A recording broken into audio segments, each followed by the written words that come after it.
जी नमस्कार दोस्तों, स्वागत है आप सभी का हमारे YouTube चैनल पर। आज का अपना एक छोटा सा टॉपिक विकृत गंधिता क्या होता है हम लोग चर्चा करें। विकृत गंधिता क्लास 10th के फर्स्ट चैप्टर का लास्ट का एकदम छोटा सा टॉपिक है। विकृत गंधिता मतलब गंध में चेंज हो जाना। और गंध किसके गंध में चेंज होना? खाने के गंध में चेंज होना। वो कब होता है आपको मैं बता देता हूँ कि इसकी परिभाषा एकदम नॉर्मल सामान्य परिभाषा है। मतलब तेल की और घी की कोई खाद्य सामग्री बनी हुई है, उसको हम लोग वायु में खुला छोड़ देते हैं तो उनके स्वाद और गंध में परिवर्तन हो जाता है। इसी को हम लोग बोलते हैं विकृत गंधिता। तो इसके बारे में हम लोग थोड़ा सा पढ़ लेते हैं। विकृत गंधिता की परिभाषा आपके सामने दे रखी है कि वर्षा का मतलब हो गया घी। वर्षा का मतलब क्या हो गया? घी तथा तेल से बने खाद्य पदार्थों में उपचयन। उपचयन का मतलब होता है ऑक्सीजन का जुड़ना। उपचयन की क्रिया के कारण अरुचिकर गंध और स्वाद उत्पन्न होना क्या कहलाता है? आपका विकृत गंधिता कहलाता है।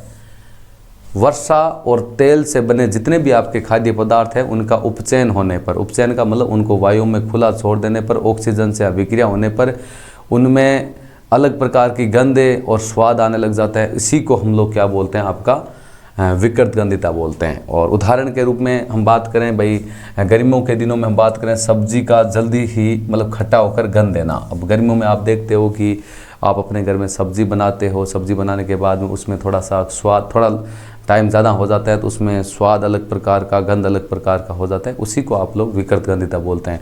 ये कंडीशन किस में होगी? आपकी तेल और घी से बने खाद्य पदार्थों में ही आपकी होगी। वर्षा का मतलब हो गया जिसमें घी की मात्रा आपकी होती है। और अब नॉर्मली हम बात करें कि विकृत गंधिता जो आपकी खाद्य पदार्थों में होता है इसको किस प्रकार रोका जा सकता है। जिसका पहला पॉइंट है कि इसको रोकने के लिए खाद्य पदार्थों में प्रतिऑक्सीकारक, जिसको हम लोग बोलते हैं एंटीऑक्सीडेंट, मिलाते हैं। मतलब खाद्य पदार्थों को खराब होने से बचाने के लिए उसको क्या करना चाहिए? उसके अंदर प्रतिऑक्सीकारक या एंटीऑक्सीडेंट पदार्थ मिलाए जाते हैं। पहली कंडीशन आपकी ये है। दूसरी है आपकी वायुरोधी बर्तनों में खाद्य सामग्री को रखने पर जो आपकी उपचयन की जो प्रक्रिया है वो धीमी हो जाती है। उपचयन की प्रक्रिया आपकी क्या हो जाती है? धीमी हो जाती है। दूसरी कंडीशन आपकी ये हो गई। दो इसके जो आपका उपचयन की प्रक्रिया को कम करने के लिए या खाद्य पदार्थों को खराब होने से बचाने के लिए इसके दो उपाय आपके सामने, बचाव बोल सकते हैं, वो आपके सामने दिए गए हैं। पहला है कि भाई खाद्य सामग्री को खराब होने से बचाने के लिए या रोकने के लिए हम लोग खाद्य पदार्थों में प्रतिऑक्सीकारक या एंटीऑक्सीडेंट मिलाते हैं जो कि आसानी से खाद्य पदार्थ को खराब होने नहीं देते। क्योंकि आप देखते हो अचार काफ़ी लंबे समय तक सुरक्षित रहता है। उसका कारण क्या होता है? क्योंकि उसके अंदर हम लोग प्रतिऑक्सीकारक या एंटीऑक्सीडेंट पदार्थ उसके अंदर हम लोग मिलाने का काम करते हैं। दूसरी बात है कि हम लोग अचार को वायुरोधी बर्तन के अंदर उनको रखते हैं ताकि जो आपका खाद्य पदार्थ है उनका उपचयन न हो। मतलब यदि वायुरोधी बर्तन के अंदर रखेंगे तो ऑक्सीजन के संपर्क में नहीं आएगा। ऑक्सीजन के संपर्क में नहीं आएगा तो आसानी से वो खराब नहीं होगा तो उसमें अरुचिकर गंध या स्वाद में आपका परिवर्तन नहीं होगा तो उसको हम लोग आसानी से बचा सकते हैं आपका। इसमें उदाहरण दे रखे हैं। हम बात करें आलू के चिप्स की बात करें, आप लोगों ने खाए भी होंगे, ऐसा कोई बच्चा है नहीं जिसने चिप्स खाई नहीं होगी। आलू के चिप्स हैं, नमकीन की बात करते हैं, आदि के जो पैकेट हैं उनको पैक करते समय उसमें एक गैस भरी जाती है। कौन सी गैस है आपकी? नाइट्रोजन गैस भरी जाती है ताकि वो उपचयन की प्रक्रिया को क्या करती हैं? रोकती है। क्योंकि आपको खुद को पता है नाइट्रोजन गैस लगभग अकेली गैस होती है, वो आसानी से खाद्य पदार्थों के साथ क्रिया नहीं करेगी। यदि आप वहाँ पर ऑक्सीजन भर देते हो तो वो आसानी से क्रिया कर लेगी। वो पदार्थ 2 दिन में आपका क्या हो जाएगा? खराब हो जाएगा।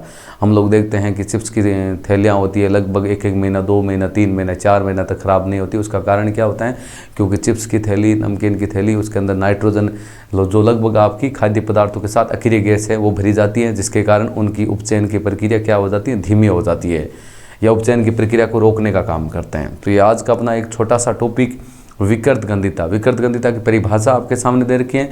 वर्षा तथा तेल से बने खाद्य पदार्थों में उपचयन की क्रिया के कारण पदार्थ जो अरुचिकर गंध की बात कर लो या स्वाद उत्पन्न होता है उसको हम लोग क्या बोलते हैं? विकृत गंधिता। या सीधा सा बोल दो, तेल या घी से बनी खाद्य सामग्री वायु के संपर्क में आने के कारण वो जल्दी से उनके स्वाद और गंध में परिवर्तन हो जाते हैं, जिसे हम लोग विकृत गंधिता कहते हैं। उदाहरण आपका दे रखे हैं कि गर्मियों के दिनों में सब्जी का जल्दी खट्टा होकर गंध देना है। और भी बहुत सारी खाद्य सामग्री है जो कि जल्दी से आपकी ख़राब हो जाती हैं। इसको रोकने के लिए हम लोग खाद्य पदार्थों में प्रतिऑक्सीकारक मिलाते हैं। उसके अलावा वायुरोधी बर्तनों में खाद्य सामग्री को रखने पर उपचयन की प्रक्रिया आपकी धीमी हो जाती है। और एक काफ़ी इंपॉर्टेंट है, चिप्स की थैली की बात करते हैं, आलू की चिप्स मान लो, नमकीन मान लो, उन सब प्रोडक्ट के अंदर जो उनकी पैकिंग होते हैं उनके अंदर आपकी कौन सी गैस भरी होती है? नाइट्रोजन गैस भरी होती है। उम्मीद करते हैं कि आपका टॉपिक आपको समझ में आया होगा। वीडियो अच्छा लगा तो लाइक ज़रूर करें, शेयर करें और इसके साथ में हमारे यूट्यूब चैनल को सब्सक्राइब करें। Thank you. जय हिंद, जय भारत।